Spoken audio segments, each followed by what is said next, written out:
Media సోదరులకి హృదయపూర్వకంగా నమస్కారం. ఈరోజు ప్రెస్ మీట్ ఏర్పాటు చేయడానికి ఒక ప్రత్యేకమైనటువంటి కారణం,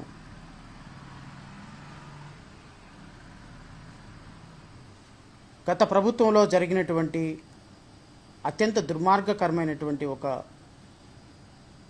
ఇన్సిడెంటు, డ్రైవర్ సుబ్రహ్మణ్యం అనేటువంటి ఒక యువకుడి యొక్క హత్య. ఒక ప్రజాప్రతినిధిగా ఉన్నటువంటి ఒక ఎమ్మెల్సీ ఒక యువకుడిని, తన దగ్గర పనిచేస్తున్నటువంటి ఒక యువకుడిని అత్యంత దారుణంగా, పాశవికంగా హత్య చేసి ఆ డెడ్ బాడీని తీసుకొని వెళ్ళి డోర్ డెలివరీ చేసి తల్లిదండ్రులకు అప్పగించినటువంటి వైనం రాష్ట్ర వ్యాప్తంగా ఎంతో సంచలనం సృష్టించిందన్న విషయం రాష్ట్ర ప్రజలకు తెలుసు, మీడియా సోదరులకు కూడా తెలుసు. కానీ ఆ రోజు పోలీసులకి తనంతట తానే లొంగిపోయి ప్రజాప్రతినిధిగా ఉన్నటువంటి ఒక వ్యక్తి అత్యంత పాశవికంగా ఒక దళిత బిడ్డని హత్య చేసి ఆ డెడ్ బాడీని తీసుకెళ్లి డోర్ డెలివరీ చేయటం అనేది నిజంగా సభ్య సమాజం ఎంతో అసహించుకునేటువంటి ఒక బ్రూటల్ ఇన్సిడెంట్. పోలీసుల కథనం ప్రకారం అది అనంతబాబు ఒక ఎమ్మెల్సీగా ఉండి హత్య చేశాడా లేదా, లేకపోతే ఆ శవాన్ని డోర్ డెలివరీ చేశారా లేదా, అవన్నీ పోలీసు విచారణలో తేలాలి, రేపొద్దున న్యాయస్థానంలో తేలాలి. చట్టం ప్రకారం ఒక వ్యక్తి unless proven guilty is considered to be an innocent. ఒక వ్యక్తి నేర నిరూపణ జరిగేంత వరకు కూడా అతను కేవలం ఒక ఆరోపించబడినటువంటి వ్యక్తే తప్ప, నేరాన్ని ఆరోపించబడిన వ్యక్తే తప్ప హంతకుడు కాదు.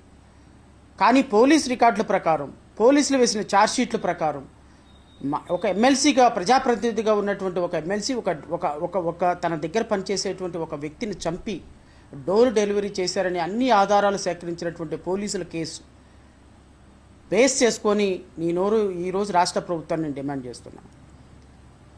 అత్యంత దుర్మార్గకరమైనటువంటి విషయం ఏంటి అంటే, ఈ ఇన్సిడెంటు గత ప్రభుత్వంలో వైఎస్ఆర్ పార్టీ గవర్నమెంట్లో జరిగిన ఇన్సిడెంట్. ఆ రోజున చాలా గొడవ చేశాం, ధర్నాలు చేశాం, రాస్తారోకోలు చేశాం, న్యాయం కోసం రోడ్లు ఎక్కాం. ఆ ముసలి తల్లిదండ్రుల కోసం, వారికి న్యాయం చేయమని వీధిలా వాడల న్యాయం కోసం, ఆ తల్లిదండ్రుల న్యాయం కోసం రోడ్డు మీద కూర్చొని ఆ వ్యక్తుల్ని అరెస్ట్ చేసేంత వరకు పోరాటం చేశాం. గత 5 సంవత్సరాల్లో గత ప్రభుత్వం ఒక ఎమ్మెల్సీగా ఉండి ఒక దళిత బిడ్డని హత్య చేసినటువంటి ఒక వ్యక్తి మీద కనీసం సస్పెండ్ కూడా చేయకుండా తన పార్టీ కార్యక్రమాల్లో తిప్పుకున్నటువంటి వైనాన్ని కూడా చాలా వరకు రాష్ట్ర ప్రభుత్వాన్ని ప్రశ్నించే విధంగా ప్రతిరోజు ప్రతి క్షణం ఆ సమస్యల మీద న్యాయ పోరాటం చేశాం, రాజకీయ పోరాటం చేశాం, ప్రజా పోరాటం చేశాం. అల్టిమేట్గా ఆ కుటుంబానికి న్యాయం జరగాలి అనేటువంటి ఒక మోటివ్ తోటి మేము ఆ రోజు 5 సంవత్సరాల పాటు గత ప్రభుత్వం మీద ఒత్తిడి తీసుకొచ్చాం. మేము ఆ రోజు ఆ ప్రభుత్వం మీద ఒత్తిడి తీసుకొచ్చిన మా పోరాట ఫలితంగానే ఆ రోజున అనంతబాబు అనేటువంటి ఒక ఎమ్మెల్సీ అరెస్ట్ కాబడ్డాడు. అతని మీద ఛార్జ్షీట్ వేయబడింది. అతను 7 నెలల పాటు సుప్రీంకోర్టుకు వెళ్ళి బెయిల్ తీసుకొచ్చుకోవాల్సిన పరిస్థితి ఏర్పడింది. అయితే అదే కేసుని ప్రామాణికంగా తీసుకొని ఒక ఎమ్మెల్సీగా ఉన్నటువంటి వ్యక్తిని ఖచ్చితంగా మేము అరెస్ట్ చేస్తాము, న్యాయస్థానాలలో దోషిగా నిలబెడతామని మాట ఇచ్చినటువంటి కూటమి ప్రభుత్వం ఇప్పటికి 2 సంవత్సరాలు రమారమి కావస్తుంటే కనీసం దాని మీద విచారణ కొనసాగించేటువంటి పరిస్థితి కూడా చేయటంలా. మా పార్టీ జై భీమ్రావ్ భారత్ పార్టీగా నేను కోరేది, నేను రాష్ట్ర ప్రభుత్వాన్ని డిమాండ్ చేస్తున్నా, గత ప్రభుత్వంలో జరిగినటువంటి ఇన్సిడెంట్ని ఆసరాగా చేసుకొని మీ ప్రభుత్వం అధికారంలోకి వచ్చింది. ముఖ్యమంత్రి చంద్రబాబు నాయుడు, మంత్రి నారా లోకేష్, మీరందరూ కూడా డ్రైవర్ సుబ్రహ్మణ్యం హత్య కేసుని చాలా సీరియస్గా తీసుకున్నారు. ఆ తల్లిదండ్రులకు న్యాయం చేస్తామని చెప్పారు, ఆ కుటుంబానికి బాసటగా నిలబడతామని చెప్పారు, దళిత యువకుని చంపినటువంటి వ్యక్తికి ఖచ్చితంగా శిక్ష పడేటట్టు చేస్తామని చెప్పారు. కానీ 2 సంవత్సరాలు అయినప్పటికీ కూడా మీరు నిమ్మకు నీరెత్తినట్టు మెదలకుండా కూర్చొని ఆ కుటుంబానికి అన్యాయం చేయిస్తున్నారు అనేటువంటి భావన మా పార్టీ మీద ఉంది.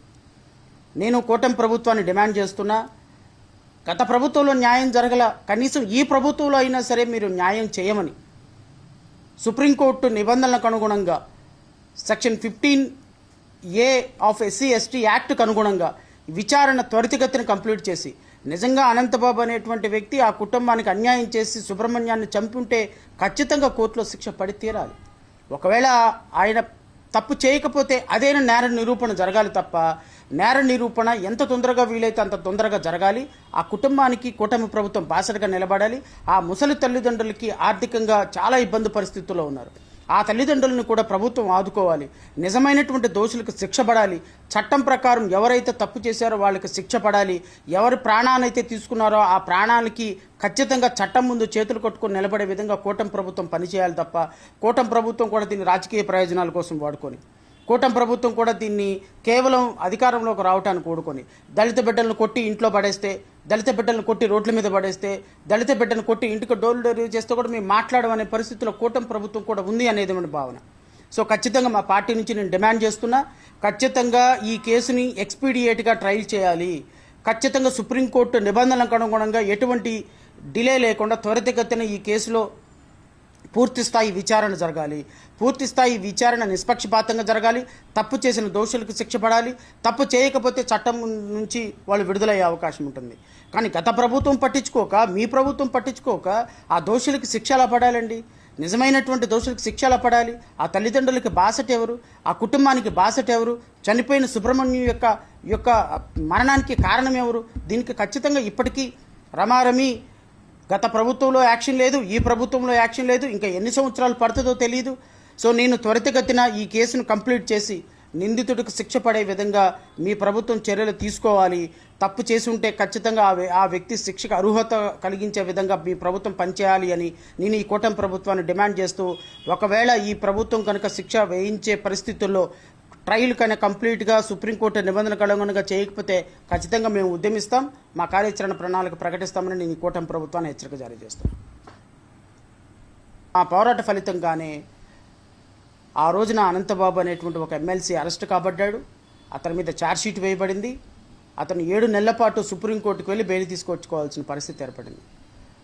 అయితే అదే కేసుని ప్రామాణికంగా తీసుకొని ఒక ఎమ్మెల్సీగా ఉన్నటువంటి వ్యక్తిని ఖచ్చితంగా మేము అరెస్ట్ చేస్తాము, న్యాయస్థానాలలో దోషిగా నిలబెడతామని మాట ఇచ్చినటువంటి కూటమి ప్రభుత్వం ఇప్పటికి 2 సంవత్సరాలు రమారమి కావస్తుంటే కనీసం దాని మీద విచారణ కొనసాగించేటువంటి పరిస్థితి కూడా చేయటంలో నేను మా పార్టీ జై భీమ్రావ్ భారత్ పార్టీగా నేను కోరేది, నేను రాష్ట్ర ప్రభుత్వాన్ని డిమాండ్ చేస్తున్నా, గత ప్రభుత్వంలో జరిగినటువంటి ఇన్సిడెంట్ని ఆసరాగా చేసుకొని మీ ప్రభుత్వం అధికారంలోకి వచ్చింది. ముఖ్యమంత్రి చంద్రబాబు నాయుడు, మంత్రి నారా లోకేష్, మీరందరూ కూడా డ్రైవర్ సుబ్రహ్మణ్యం హత్య కేసుని చాలా సీరియస్గా తీసుకున్నారు.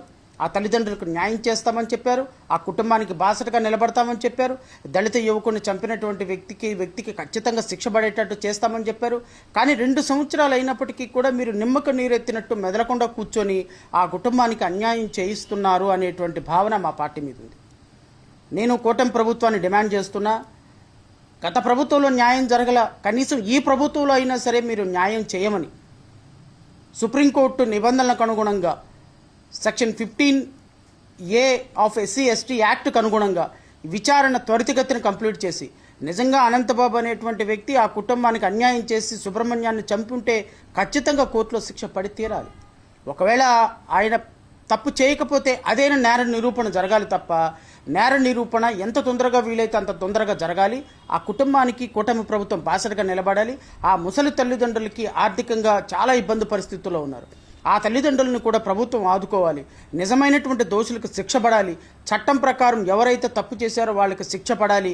ఎవరి ప్రాణానైతే తీసుకున్నారో ఆ ప్రాణాలకి ఖచ్చితంగా చట్టం ముందు చేతులు కట్టుకొని నిలబడే విధంగా కూటమి ప్రభుత్వం పనిచేయాలి తప్ప, కూటమి ప్రభుత్వం కూడా దీన్ని రాజకీయ ప్రయోజనాల కోసం వాడుకొని, కూటమి ప్రభుత్వం కూడా దీన్ని కేవలం అధికారంలోకి రావటానికి కూడుకొని దళిత బిడ్డలను కొట్టి ఇంట్లో పడేస్తే, దళిత బిడ్డలను కొట్టి రోడ్ల మీద పడేస్తే, దళిత బిడ్డను కొట్టి ఇంటికి డోర్ డెలివరీ చేస్తే కూడా మేము మాట్లాడమనే పరిస్థితిలో కూటమి ప్రభుత్వం కూడా ఉంది అనేది మన భావన. సో ఖచ్చితంగా మా పార్టీ నుంచి నేను డిమాండ్ చేస్తున్నా, ఖచ్చితంగా ఈ కేసుని ఎక్స్పీడియేట్గా ట్రయల్ చేయాలి. ఖచ్చితంగా సుప్రీంకోర్టు నిబంధనలకు అనుగుణంగా ఎటువంటి డిలే లేకుండా త్వరితగతిన ఈ కేసులో పూర్తి స్థాయి విచారణ జరగాలి. పూర్తి స్థాయి విచారణ నిష్పక్షపాతంగా జరగాలి. తప్పు చేసిన దోషులకు శిక్ష పడాలి. తప్పు చేయకపోతే చట్టం నుంచి వాళ్ళు విడుదలయ్యే అవకాశం ఉంటుంది. కానీ గత ప్రభుత్వం పట్టించుకోక, మీ ప్రభుత్వం పట్టించుకోక ఆ దోషులకి శిక్ష ఎలా పడాలండి? నిజమైనటువంటి దోషులకు శిక్ష ఎలా పడాలి? ఆ తల్లిదండ్రులకి బాసట ఎవరు? ఆ కుటుంబానికి